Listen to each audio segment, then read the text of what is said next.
हरिपुर नाम के गांव में सुलभा नाम की औरत अपनी बेटी रचना के साथ रहा करती थी। सुलभा के घर में एक बूढ़ी माँ रहा करती थी। सुलभा के पति की हार्ट अटैक से मौत हो जाने के कारण घर की सारी जिम्मेदारियां सुलभा पर आ गई थी। सुलभा के पति खेती में काम किया करते थे। सुलभा के पास दूसरा कमाने का कोई जरिया ना होने के कारण उसने खेती करने का निर्णय लिया। वो अपनी बूढ़ी माँ से, माँ, मैं सोच रही थी कि मैं आज से ही खेती में काम करना शुरू कर दूं। मगर सुलभा, तू अकेले कैसे इतना सब कर पाएगी?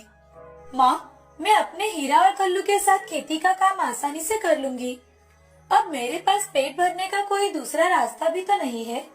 बूढ़ी दादी बड़ी दुखी मन से, हाँ बेटी, जाओ और मन लगाकर अपना काम करो। जी माँ। ऐसा कहकर सुलभा खेती में काम करने के लिए चली जाती है। वो दिन भर हीरा और कल्लू की सहायता से खेती का काम करती थी। सुलभा की बेटी रचना दोपहर का खाना लेकर खेत में चली जाती है। तभी अपनी माँ से, माँ, मैं तुम्हारे लिए खाने के लिए लेकर आई हूँ। रचना, तुम इतने दूर क्यों आई? मैं ही थोड़ी देर में घर आ जाती बेटी। माँ, मैं स्कूल से आज जल्दी आई थी तो इसीलिए खेत में चली आई। रचना हीरा और कल्लू के पास जाकर उनसे बातें करने लगी। हीरा, कल्लू, तुम भी बहुत थक गए होंगे ना? मैं तुम्हारे लिए अभी हरी घास लेकर आती हूँ। ऐसा कहकर रचना थोड़ी हरी घास लेकर आती है। हीरा और कल्लू हरी घास देखकर बहुत खुश हो गए और वो दोनों हरी घास खाने लगे। ऐसे ही दिन बीत रहे थे। सुलभा खेती पर बहुत ध्यान दिया करती थी। खेती करते करते सुलभा अपने परिवार तथा बैलों का भी ख्याल रखा करती थी।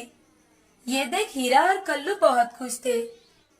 एक दिन बूढ़ी दादी और सुलभा फसल काटने के लिए इस खेत में गए हुए थे। तभी फसल काटते समय सुलभा के पैर के पास एक बहुत बड़ा सांप आया। हीरा ने सांप को देख लिया। तभी हीरा दौड़ते हुए सुलभा के पास आया। हीरा को ऐसा दौड़ता देख सुलभा बहुत डर गई। तभी हीरा ने सुलभा के पास आकर अपने सींगों से उस सांप को उठाया और दूर फेंक दिया। ये देख सुलभा और बूढ़ी दादी की आंखों में पानी आ गया। सुलभा हीरा से, तुम दोनों ना होते तो मेरा क्या होता? आज तुम्हारी वजह से मैं बच पाई हूँ। ऐसा कहकर सुलभा हीरा के गले लग जाती है। तभी बूढ़ी दादी उनके पास आकर हीरा के कंधे पर बड़े प्यार से सहलाती है और कहती है, सुलभा, ये दोनों सच में तुम्हारे बेटे ही हैं, जिन्होंने आज तुम्हारी जान बचाई है। हीरा, तुम्हारा बहुत बहुत धन्यवाद। ऐसा कहकर बूढ़ी दादी और सुलभा अपना काम करने के लिए चली जाती है। हीरा भी खेत के बाहर कल्लू के पास जाकर घास खाने लगता है। सुलभा तो उन दोनों की जोड़ी देखकर और उनका खुद के प्रति प्रेम देखकर बहुत खुश हो जाती है। उस दिन सुलभा और बूढ़ी दादी जल्दी घर लौट आई। ऐसे ही दिन बीत रहे थे। सुलभा अपना काम बड़े मन लगाकर कर रही थी। एक दिन खेतों में आग लग जाने के कारण सभी किसानों की फसल जलकर राख हो गई। ये देख सुलभा और सभी गांव वाले बहुत डर गए थे, बहुत दुखी भी हो गए थे। घर आकर सुलभा अपनी बूढ़ी माँ से, माँ, हमारे खेत की सारी फसल जलकर राख हो गई है। अब हम इस साल क्या खाएंगे? हमारा गुजारा कैसे होगा? तुम इतनी चिंता मत करो सुलभा, कुछ न कुछ हल तो निकल ही आएगा। माँ, हल कहाँ से निकलेगा? मुझे तो कुछ समझ में नहीं आ रहा। ऐसा कहकर सुलभा सर पकड़कर बैठ जाती है। तभी रचना सुलभा के पास आकर, माँ, हम कुछ न कुछ जरूर करेंगे। कोई ना कोई रास्ता तो जरूर निकल आएगा। तुम चिंता मत करो। हाँ मेरी बच्ची। सुलभा और रचना की बातें बाहर खड़े हीरा और कल्लू सुन लेते हैं। वो एक दूसरे की ओर देखते हैं। तभी कल्लू हीरा से, हम अगर मालकिन की कोई मदद कर सकते तो कितना अच्छा होता। हे भगवान, तुम हमारी मालकिन की सहायता करो। हमारी मालकिन अकेले ही घर की सारी बागडोर संभाल रही है। हे प्रभु, सच में हमारी मालकिन की मदद करो, वो बड़े संकट में है। ऐसा कहकर हीरा और कल्लू भगवान की मन ही मन प्रार्थना करते हैं। तभी उनके सामने एक बहुत बड़ा प्रकाश पड़ा और एक देवी वहाँ प्रकट हो गई। देवी माँ हीरा और कल्लू से, हीरा, कल्लू, तुम दोनों अपनी मालकिन की मदद करना चाहते हो। ये बहुत ही अच्छा विचार है तुम्हारा। तुम्हारे मालिक के बाद इस घर को सच में तुम्हारी बहुत जरूरत है। तुम दोनों बहुत ही शक्तिशाली बन जाओगे। तुम्हारी शक्ति के दम पर तुम तुम्हारी मालकिन की मदद कर सकोगे। और मैं तुम दोनों को एक और वरदान देती हूँ, तुम दोनों अब आदमियों की तरह बोल सकते हो। इसकी वजह से तुम तुम्हारी मालकिन को मन की बात बता सकोगे। ऐसा कहकर देवी हीरा और कल्लू को आशीर्वाद देती है और वहाँ से अदृश्य हो जाती है। तभी हीरा और कल्लू सुलभा को आवाज देते हैं। मालकिन, मालकिन, बाहर आइए मालकिन। ऐसा कहकर दोनों सुलभा को आवाज देते हैं। तभी किसी की आवाज सुनकर सुलभा बाहर आकर देखती है तो उसे कल्लू और हीरा के अलावा वहाँ कोई नहीं दिखता। तभी कल्लू और हीरा सुलभा से, मालकिन, हम बोल सकते हैं। तुम बोल सकते हो? मगर कैसे? एक प्राणी भी बोल सकता है? मुझे तो कुछ समझ नहीं आ रहा। मालकिन, हमें देवी माँ से वरदान मिला है, इसलिए हम बोल सकते हैं। और देवी माँ ने हमें बहुत शक्तिशाली भी बना दिया है।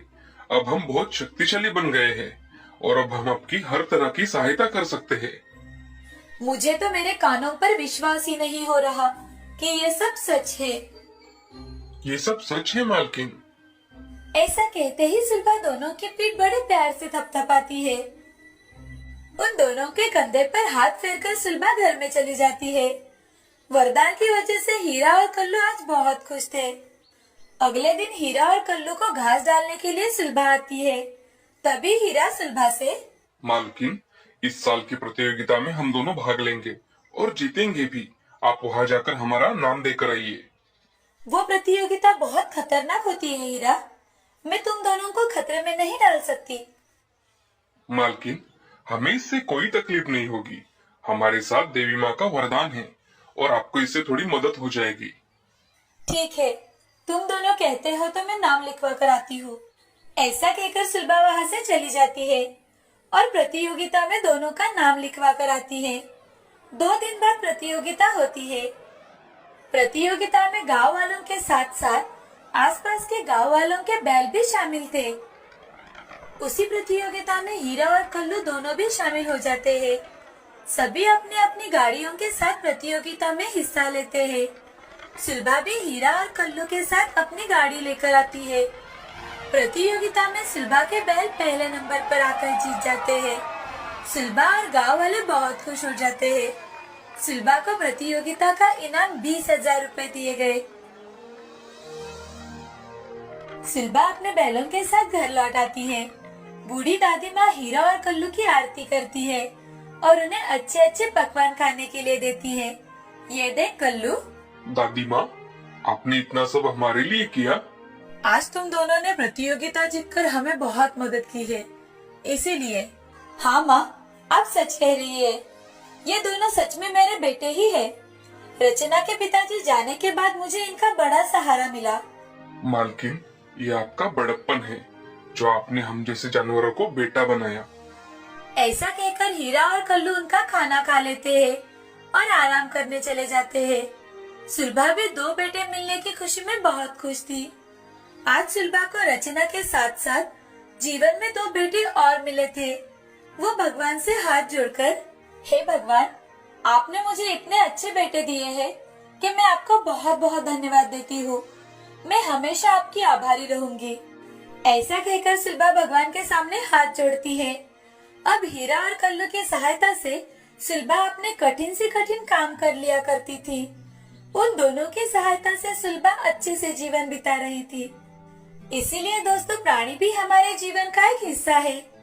अगर उन्हें भी आदर तथा प्रेम दिया तो वो बदले में हमें प्रेम ही देते हैं। इस कहानी से हमें ये सीख मिलती है कि प्राणी भी हमारे जीवन का एक हिस्सा होते हैं, इसीलिए उन्हें भी आदर और प्यार दे।